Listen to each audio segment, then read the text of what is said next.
Et notre invité ce soir à 18h20, il est le directeur de l'Office français de l'immigration et de l'intégration, auteur de ce grand dérangement, l'immigration en face, aux éditions Tracts Gallimard. Bonsoir Didier Lesky. Bonsoir. Merci d'avoir accepté notre invitation. Alors cet ouvrage que vous publiez est un texte nécessaire visant à rétablir quelques vérités sur l'immigration en France depuis votre poste d'observation privilégié. D'abord, pourquoi avoir ressenti le besoin de clarifier ainsi les choses ? Parce que je crois que quand on est en responsabilité comme haut fonctionnaire, on a la possibilité de mettre sur la place publique des éléments qui permettent de sortir des débats un peu convenus où les positions s'affrontent et au bout du compte, on ne sait jamais exactement à la fin de quoi on parle. Donc il s'agit de rétablir les faits et à partir des faits, d'essayer d'avoir une discussion raisonnée. C'est ce que je voulais faire. Alors vous dites, aujourd'hui en France, il y a ceux pour qui notre pays est une passoire exposée à l'invasion étrangère, et puis les autres, pour qui la France c'est claque-murée, et on en a oublié son histoire de terre d'accueil. Où est la vérité au milieu de tout ça, selon vous ? Eh bien, la vérité, c'est que la France reste un pays d'immigration. Tous les ans, il y a, comme l'année dernière, 274 000 personnes qui ont obtenu un nouveau titre de séjour. On dit souvent que l'immigration de travail s'est arrêtée en 1974, mais il y a toujours des personnes qui viennent pour travailler, à qui on donne un titre de séjour. Et puis, la France reste un pays d'accueil de la demande d'asile. Au début des années 2000, c'était à peu près 20% de la demande d'asile européenne qui venait en France. On a eu cet épisode de 2015 où les personnes n'ont pas souhaité venir en France. Et puis aujourd'hui, il y a de nouveau des personnes qui viennent en France, en particulier des personnes qui ont été déboutées dans d'autres pays ou des personnes qui viennent d'anciens pays d'Europe de l'Est. C'est ça qui est compliqué en France quand on parle d'immigration, c'est qu'il y a plein d'immigration en vérité. Alors on va rentrer, si vous le voulez bien, Didier Lesky, dans le détail de ces chiffres. Il y a aujourd'hui en France entre 9 et 11% d'immigrés, soit entre 6 et 7 millions de personnes. Et vous dites, notre machine à intégrer est grippée. Pourquoi vous dites cela ?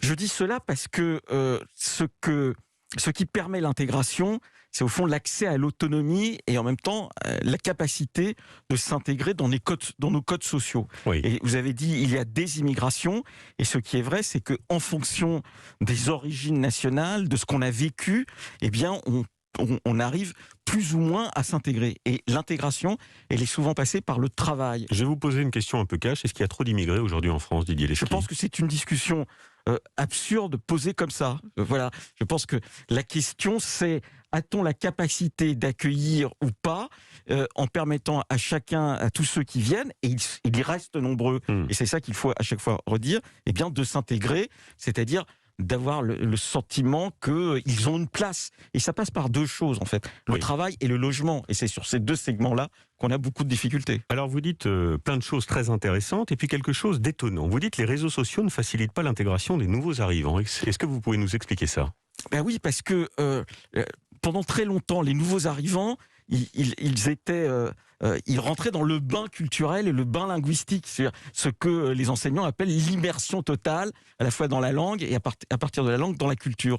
Aujourd'hui, vous avez des immigrants qui peuvent rester en contact permanent avec leurs proches, ce qui peut être une bonne chose, mais aussi avec leur culture d'origine.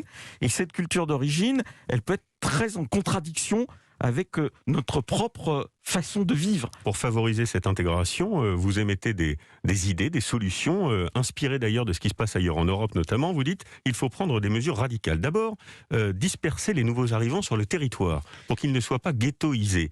Vous dites aussi instaurer des plafonds d'élèves dans les classes issues des diasporas. Ça, c'est intéressant parce que ça existe aussi à l'étranger. Oui, les deux choses existent du reste.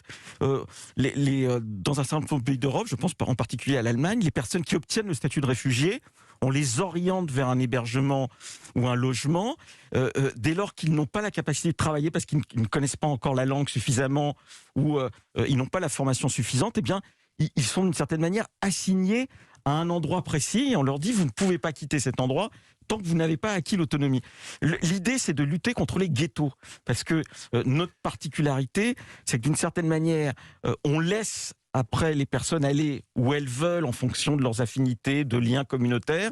Et malheureusement, elles peuvent aller dans des zones où la difficulté d'accès au logement est totale et où il n'y a pas de travail. Oui, parce que vous dites Didier Leschi, ça c'est notre responsabilité à nous Oui. collective. Oui. Vous dites nous avons laissé s'installer ces populations, se ghettoiser. L'immigration, dites-vous, page 28, est un phénomène essentiellement urbain. 66% des immigrés résident dans une ville de plus de 100 000 habitants. Par Oui. exemple, à Seine-Saint-Denis. Par exemple, la Seine-Saint-Denis, et c'est pour ça, par exemple, qu'en Seine-Saint-Denis, quand on a des classes où ceux qui ont le français comme langue maternelle sont minoritaires par rapport à ceux qui n'ont pas le français comme langue maternelle, on a des difficultés scolaires qui s'accumulent. Du reste, la Cour des comptes vient de nouveau de rendre un rapport sur la politique de la ville, et elle pointe ces deux choses. Elle dit très clairement, nous n'avons pas une politique de peuplement, et donc nous laissons les personnes s'accumuler dans les mêmes zones, et ça a des effets sur les générations futures en termes d'intégration scolaire. Est-ce qu'il y a une typologie d'immigration qu'il faudrait réduire ? Vous évoquez l'immigration du travail pour de la main-d'œuvre qui parfois nous manque, les fameux métiers en tension. Vous parlez par exemple des médecins. Moi, j'ai découvert dans votre livre qu'il y avait 30 000 médecins sur le sol français qui étaient étrangers, ou en tout cas qui avaient un diplôme étranger. Il y a aussi 300 000 migrants qui sont en situation irrégulière. Par quel biais faudrait-il réduire l'immigration si tant est qu'on devait la réduire ? Sur l'immigration de travail, d'abord, c'est une manière de redire qu'elle ne s'est pas arrêtée. On dit souvent, des personnes disent les frontières sont fermées, personne n'arrive. En fait, ce n'est pas vrai. Et d'abord parce qu'on a des métiers en tension, ensuite parce que des entreprises elles-mêmes vont aller chercher des techniciens. Je pense par exemple aux informaticiens.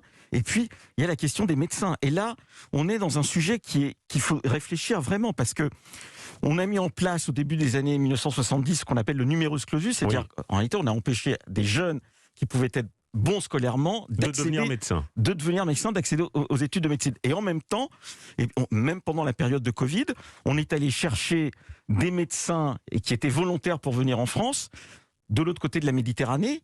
Ils vont manquer de l'autre côté de la Méditerranée, alors que la crise, par exemple, sanitaire, elle existe aussi.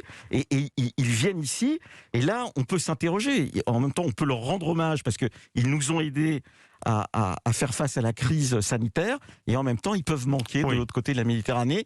Et après, il y a un autre phénomène que je rappelle, c'est qu'il y a 30 000 personnes qui obtiennent ici un titre de séjour pour soins, justement parce qu'elles ne peuvent pas se faire soigner dans leur pays d'origine. Dernière question, Didier Leschi. Il y a chez certains de nos compatriotes en France un sentiment de crise d'identité face à l'arrivée successive de ces vagues d'immigration et qui pensent qu'il faut stopper l'immigration et qu'il y a trop d'immigrés en France.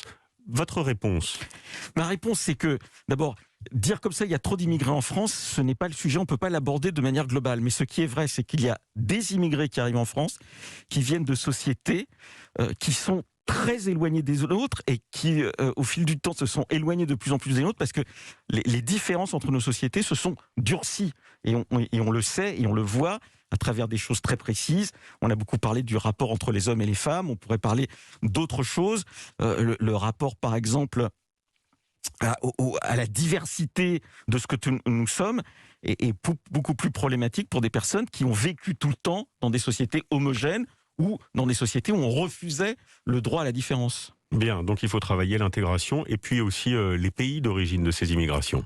Bien sûr. Merci Didier Leschi d'avoir été ce soir notre invité. Merci. Je rappelle ce livre nécessaire, si vous voulez tout savoir sur la vérité des chiffres de l'immigration, ça s'appelle Ce grand dérangement, l'immigration en face, c'est aux éditions Tracts Gallimard. Merci à vous.